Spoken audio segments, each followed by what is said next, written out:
اور ایک بات یاد رکھنا، نوجوان یہاں پر بیٹھے ہیں، آج ان محافل میں بھی اگر ہم نعرہ تکبیر اور رسالت بلند کریں، شاید مغرب کو اتنی آگ نہیں لگے گی جتنی آگ تب لگے گی جب آپ کالجز اور یونیورسٹیز سے پینٹ کوٹ ٹائی پہن کے نکلیں گے اور نعرہ تکبیر اور رسالت بلند کر رہے ہوں گے، کیونکہ آپ نوجوانوں پہ اربوں روپے کی انویسٹمنٹ کی گئی ہے آپ کو پٹری سے اتارنے کے لیے۔ اب آپ لوگوں کا کردار آپ لوگوں نے ادا کرنا ہے۔ سسٹم کو چینج کرنے کے دو طریقے ہیں، ایک طریقہ جو عمر مختار نے یا ملا عمر نے اپنایا تھا، خونی انقلاب، وہ تو یہ قوم نہیں لا سکتی، کیونکہ معذرت کے ساتھ بڑی دنیا ابھی بھی بریانی کی پلیٹ اور قیمے والے نان پہ دائیں بائیں ہو جاتی ہے۔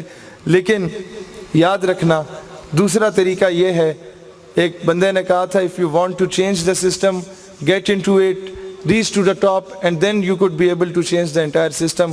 اگر سسٹم چینج کرنا ہے اس میں گھسو، ٹاپ تک پہنچو، پھر چینج کر پاؤ گے۔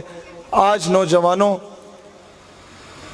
نعرے بھی لگائیں گے، اچھی بات ہے، احتجاج بھی کریں گے جہاں ضرورت پڑی، لیکن مستقل تبدیلی کے لیے کیا چیز ضروری ہے کہ آپ لوگوں کو سسٹم میں گھسنا پڑے گا، آپ لوگوں کو ان اداروں میں گھسنا پڑے گا، آپ لوگ تیاری کریں اور ٹیسٹ دیں اور ان اداروں میں گھسیں، آپ لوگ اسسٹنٹ کمشنر اور ڈپٹی کمشنر بنے تاکہ کوئی ختم نبوت کے لیے ریلی نکالے تو درمیان میں دراڑیں نہ ڈالیں۔ آپ لوگ ڈی پی او اور سی پی او کیوں نہیں بن سکتے بھائی؟ آپ لوگوں نے صرف نعرے لگانے، ڈی پی او اور سی پی او بن کے نعرے لگاؤ نا، پھر دیکھو مغرب کو کتنی آگ لگتی ہے۔ بھائی اصل بات یہ ہے، عامر چیمہ شہید کا جب جنازہ آ رہا تھا نا تو میں بہت چھوٹا تھا، وہ ایئرپورٹ پہ جب میت آئی تھی نا تو میں مطلب بڑا چھوٹا تھا، میں چھٹی ساتویں میں ہوں گا غالباً، تو مجھے کسی نے بتایا کہ وہاں جو پولیس آفسر تھا اس نے سب کو دھکے دے کے پیچھے ہٹایا تو کہ بھئی سائٹ پہ ہٹ جاؤ۔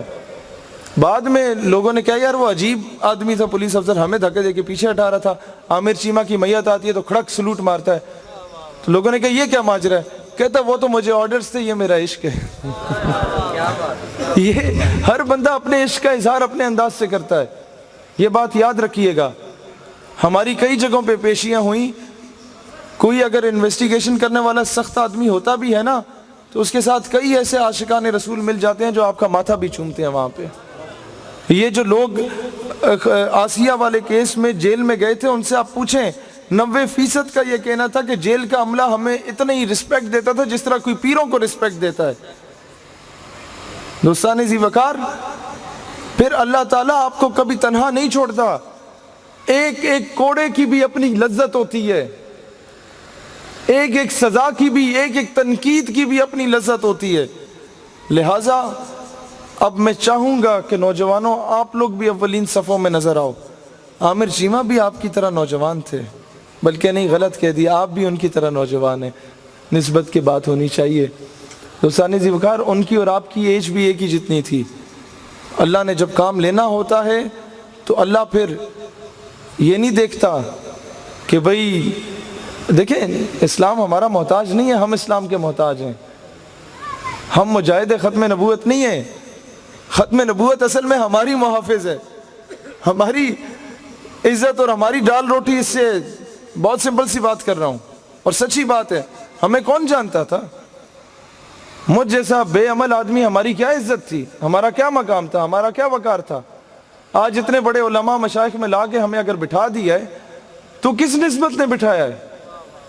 تو انسان کو کبھی اپنی اصل سے دور نہیں ہونا چاہیے کہ میں بڑا کم کیتا ہے رسول اللہ سے۔ نو، میری آپ کی کیا حیثیت، اوقات یا مجال؟ اپنی قسمت میں یوں نازا ہو کہ ہاں رسول اللہ نے اس قابل سمجھ لیا کہ تھوڑا بہت کام لے لیا۔